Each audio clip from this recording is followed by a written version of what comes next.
CMRL Exalogic മാസപ്പടി കേസിൽ ED കുടുക്കിൽ Pinarayi. വീണയുടെ കമ്പനി CMRLന് യാതൊരു സേവനവും നൽകിയിട്ടില്ലെന്നും പിണറായിയുമായുള്ള അടുപ്പത്തിന്റെ പേരിലാണ് കരാർ നൽകിയത് എന്നും ശശിധരൻ കർത്ത EDക്ക് ഇത് സംബന്ധിച്ച് മൊഴി നൽകിയിട്ടുണ്ട്. പിന്നാലെ വീണയുടെ ബാങ്ക് അക്കൗണ്ടുകൾ ED മറവിപ്പിച്ചു. 2024 ഏപ്രിലിൽ നടന്ന ചോദ്യം ചെയ്യലിലാണ് CMRL MD ശശിധരൻ കർത്ത നിർണായക മൊഴി നൽകിയത്.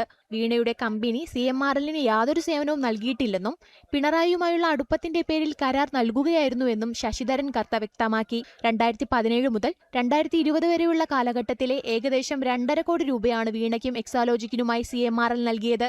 കർത്തയുടെ മൊഴിയുടെ അടിസ്ഥാനത്തിൽ വീണ വിജയന്റെ 16.5 ലക്ഷം രൂപയാണ് മരവിപ്പിച്ചത്. മരവിപ്പിക്കൽ നടപടി സംബന്ധിച്ച് ED അഡ്ജുഡിക്കേറ്റിംഗ് അതോറിറ്റിക്ക് മുൻപാകെ റിപ്പോർട്ട് നൽകി. സ്വന്തം പേരിലും കമ്പനികളുടെ പേരിലുമായിരുന്നു വീണയ്ക്ക് പണം നൽകിയത്.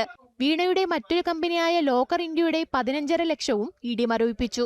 വീണയുടെ അക്കൗണ്ടിൽ 1.5 ലക്ഷവും എക്സാലോജിക്കിന്റെ അക്കൗണ്ടിൽ 27,585 രൂപയുമാണ് നിക്ഷേപിച്ചിരുന്നത്. കൂടാതെ കർത്തയുടെയും കുടുംബാംഗങ്ങളുടെയും 26 കോടി മരവിപ്പിച്ചുവെന്നും ED നൽകിയ റിപ്പോർട്ടിൽ പറയുന്നു. ന്യൂസ് ഡെസ്ക് ജനം.